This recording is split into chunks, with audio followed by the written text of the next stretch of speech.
Hello everyone, welcome back to my channel. Today I'm going to be doing some printmaking with some upsell paper.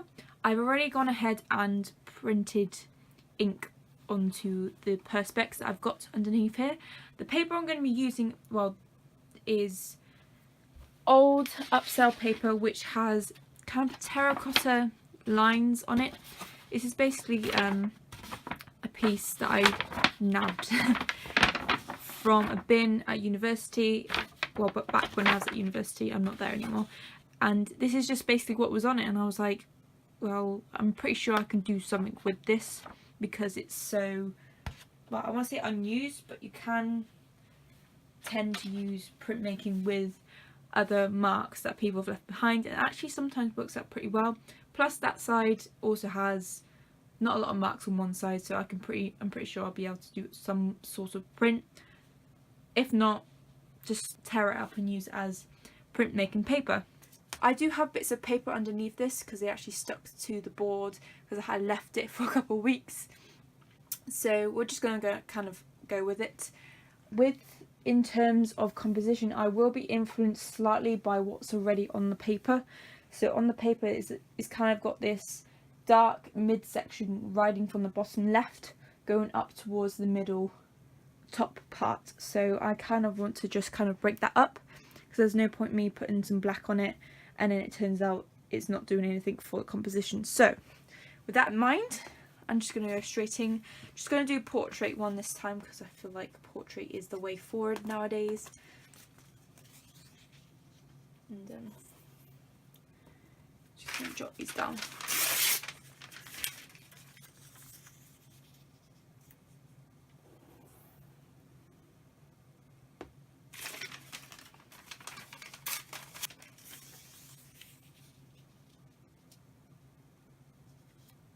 For those of you that have not seen any of my prints before, the white bits of paper will turn out white because obviously the ink has been stopped by the piece of paper. The bits that have like this bits on it, where from previous prints, will actually transfer onto the printing paper. Even though this is dry ink, it is reactivated by water, so that's just something to bear in mind if you want to do this as well. It's a pretty cool technique around it. It's just fiddling with composition and how to make a pretty cool composition with just basic shapes of paper. You can use really any paper that you want as long as you don't mind using it, because the composition has already got a lot of colour. I don't want to put a lot of mixed tone colours in it. Doesn't mean I don't want it because I've got some bits on here and here.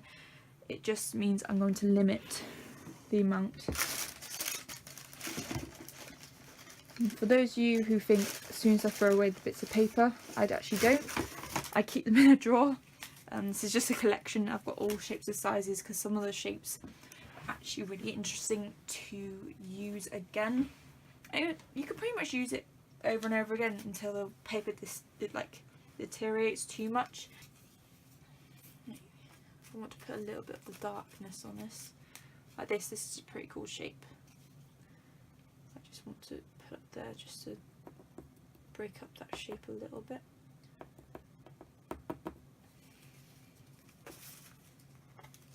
And you get like compositions which just have stuck together. So this is like a long ways bit of paper. I think will go nicely there.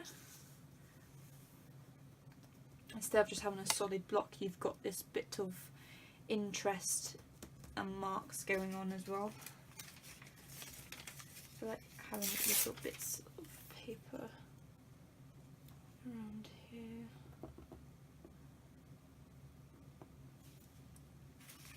The best paper I find is actually the really cheap notepad paper where you can get like 200 pieces of paper, 200 pieces of paper like from Tesco's or something. It's about £1. It's pretty decent stuff, like this kind of sort of paper. It just, for me, it just works. It might not necessarily work for you if you want to try this technique out, but then again, it's just about experimenting, and at the end of the day, it's only cheap paper that you can use. So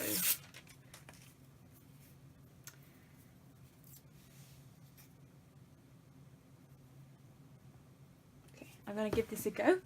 Quite like the composition on this. I have, like I said before, it is a little bit influenced by what's already on this paper, and I'll show you that now. Here you go.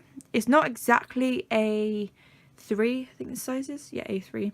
It's a little bit shorter on the sidewise, but then again it does work. So this is what I mean by it transfers a little bit. If I can get a little bit off, like there's a slight browny tinge. So I'm just going to slap this on. Well, not slap it on, but you know what I mean. So I need this to be done there. If I can get the paper to stop warping.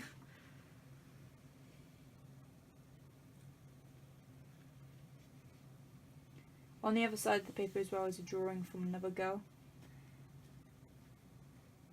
I think she double used the paper and then just decided halfway through she didn't want it anymore. So you can use this side piece of paper if the print on the other side doesn't work. But obviously I want to give this a good shot really. And with a normal piece of paper, because the wet paper is wet, I don't want to stand on the print directly just in case it decides to like break, because sometimes the paper can be a little bit too wet. So I'm just going to put this piece of paper down, which is again the cheap kind of paper, and just squish around.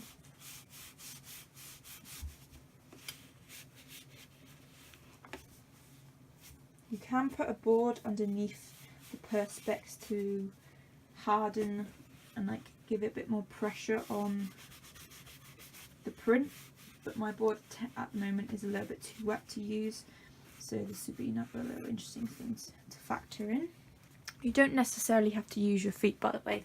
You can just use your hands, but mine's just to make sure that I get enough pressure on certain areas.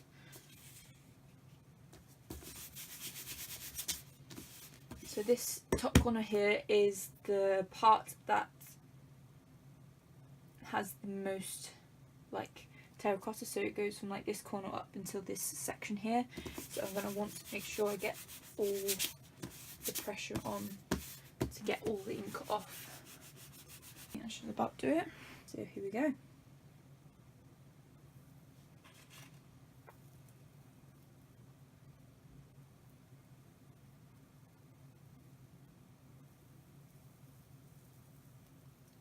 It is definitely printed. Some of the bits of paper have stuck onto the paper, so I'm just going to quickly shift the perspex over here whilst I peel off some of the excess paper.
Okay, I feel like this is more portrait, actually.